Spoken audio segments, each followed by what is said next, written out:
नमस्कार साथियों, फिर से एक नई वीडियो के साथ स्वागत। 27 फरवरी को जो रीट आयोजित हुई थी साथियों, उसमें एक क्वेश्चन संस्कृत विषय में लेवल 1 में संस्कृत विषय में साथियों ये क्वेश्चन है। अभी इसका आंसर साथियों पता नहीं है, इसका आंसर क्या है मैं आपको प्रूफ दिखाऊंगा। 100% इसका आंसर आपको प्रूफ के साथ बताऊंगा साथियों। ये क्वेश्चन है और बहुत से शिक्षण कोचिंग संस्थान वाले इसका आंसर क्या बता रहे हैं। पहले ये क्वेश्चन क्या है ये पढ़ लीजिएगा। यहाँ पर कहा गया है कि पद्य शिक्षण से कस्मिन् विधा प्रश्न व्याकरण संबंधित भवति। साथियों ये क्वेश्चन पूछा गया है लेवल 1 में, जो आपकी 27 फरवरी रीट आयोजित हुई थी फर्स्ट शिफ्ट, उसमें ये क्वेश्चन संस्कृत सब्जेक्ट मतलब सेकेंड लैंग्वेज जो संस्कृत विषय है उसमें ये क्वेश्चन पूछा गया था। और इसमें 4 ऑप्शन थे भाई। एक तो ऑप्शन था खंडान्वय, दूसरा ऑप्शन था दंडान्वय और 2 ऑप्शन और थे। बस कंफ्यूज तो यहाँ दोनों में ही है, खंडान्वय है या दंडान्वय है। तो आपको मैं प्रूफ बता दूंगा इसका आंसर क्या है। अब बहुत से कोचिंग शिक्षण संस्थान वाले इसका आंसर क्या बता रहे हैं भाई, इसका आंसर बता रहे हैं दंडान्वय। क्या बता रहे हैं? दंडान्वय। लेकिन ये क्वेश्चन जब हमने खोज की इस क्वेश्चन का आंसर देखने के लिए बहुत सी बुकें और गूगल से ये क्वेश्चन सर्च किया गया, तो इसका करेक्ट आंसर यहाँ आ गया है। तो इसका आंसर है साथियों, यहाँ देख सकते हो कि पद्य शिक्षण से कस्मिन् विधा प्रश्न व्याकरण संबंधित भवति। तो इसका आंसर दंडान्वय बता रहे, लेकिन दंडान्वय जो है वो क्या है, गलत है। ठीक है, इसका आंसर क्या होगा? खंडान्वय। पे क्या होगा? खंडान्वय होगा। अब आप बोलोगे भी कैसे खंडान्वय होगा, बताइए क्या प्रूफ है। जब साथियों इस क्वेश्चन को हमने सर्च किया, यहाँ देख लीजिएगा, ये गूगल से सर्च किया, यही क्वेश्चन है, यही लैंग्वेज है, पूरा पूरा यही क्वेश्चन है। देख लीजिएगा, आपको भी पता चलेगा। यहाँ देख लीजिएगा कि पद्य शिक्षण में व्याकरण से जुड़े, भाई क्या पूछा हुआ है, पद्य शिक्षण में व्याकरण से जुड़े सवाल खंडान्वय विधि के जरिए पूछे जाते हैं। तो इसका करेक्ट आंसर यहाँ आप देख सकते हो कि करेक्ट आंसर आ गया है। तो बहुत से शिक्षण कोचिंग वाले हैं, शिक्षण संस्थान वाले हैं, बड़े बड़े यूट्यूबर्स हैं जो पढ़ाते हैं, इसका आंसर दंडान्वय बता रहे, लेकिन दंडान्वय है वो गलत है। ठीक है, इसका आंसर क्या होगा? अगर मान लो विभाग ने इसका आंसर, भाई अगर विभाग ने इसका आंसर दंडान्वय माना तो भाई इस पर आपत्ति लग जाएगी और ये क्वेश्चन डिलीट होगा या फिर आपको बोनस के रूप में दिया जाएगा।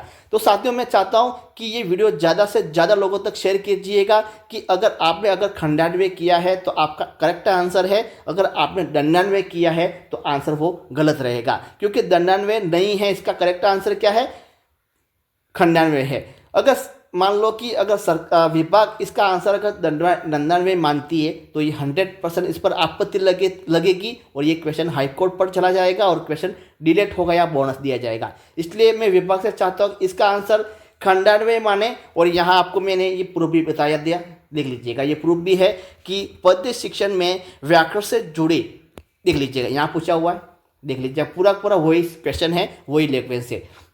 पद्य शिक्षण देखो, यहाँ संस्कृत लैंग्वेज है और वहाँ हिंदी लैंग्वेज है, कोई अंतर नहीं है, बस लैंग्वेज में अंतर है। यहाँ पढ़िए क्या कहा गया है। यहाँ कहा गया है कि पद्य शिक्षण से कस्मिन् विधा प्रश्न, पद्य शिक्षण के किस विधि में प्रश्न व्याकरण संबंधित होते हैं, ये कहा गया है। और यहाँ देख लीजिएगा, यहाँ कहा गया है कि पद्य शिक्षण में व्याकरण से जुड़े सवाल खंडान्वय विधि के जरिए पूछे जाते हैं। तो साथियों एक बात आपके दिमाग में आती होगी कि पद्य शिक्षण में जो व्याकरण से जुड़े सवाल जो हैं वो खंडान्वय विधि के अंतर्गत पूछे जाते हैं। तो दंडान्वय विधि में कौन से प्रश्न पूछे जाते हैं? तो मैं आपको बता दूं भाई, दंडान्वय विधि में पद्य शिक्षण के किस विधि में पाठ्य पुस्तक संबंधी प्रश्न पूछे जाते हैं। पाठ्य पुस्तक संबंधी, तो पाठ्य पुस्तक संबंधी प्रश्न किस में पूछे जाते हैं? दंडान्वय में पूछे जाते हैं, ध्यान रखना।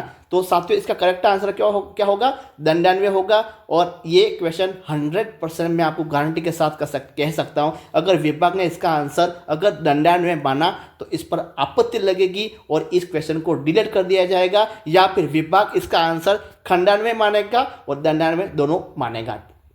क्योंकि अगर दंडान्वय मानेगा साथियों, अगर मान लो विभाग इसका आंसर दंडान्वय मानेगा तो खंडान्वय वाले जितने भी छात्र हैं इस पर आपत्ति लगा देंगे। ठीक है, अगर खंडान्वय मानेगा तो पहले ये दंडान्वय वाले जो है बच्चे इस पर आपत्ति लगा देंगे। ये 100% ये क्वेश्चन आपकी हाई कोर्ट में पड़ा रहेगा और भर्ती आपकी अटकी रहेगी। और मतलब इस क्वेश्चन को लेकर विभाग अभी मैं चाहता हूं कि इसका आंसर आपने देख लिया होगा, यहाँ पर देख लीजिएगा। यही क्वेश्चन है और यही पूरा का पूरा यही सवाल है और यहाँ पर बताया गया खंडान विधि।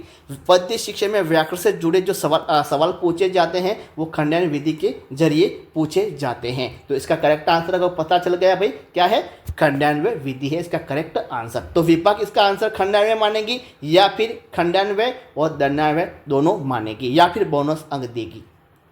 तो आपकी राय क्या है, जल्दी से मुझे कमेंट्स बॉक्स में बताइए भाई। आपकी क्या राय है, क्या आपको बोनस दिया जाए इस क्वेश्चन पर या फिर डिलीट कर दिया जाए या दंडान्वय और खंडान्वय दोनों आंसर माना जाए? तो जल्दी से मुझे कमेंट्स बॉक्स में बताइए, ज़रूर बताइएगा दोस्तों कि आप क्या चाह रहे हो इस क्वेश्चन को लेकर। ज़रूर मैं इंतज़ार करूंगा आपकी कमेंट्स का और हर कमेंट्स का जवाब मैं नेक्स्ट वीडियो में देने वाला हूँ। तो थैंक यू, धन्यवाद। नेक्स्ट वीडियो में ज़रूर मिलते हैं।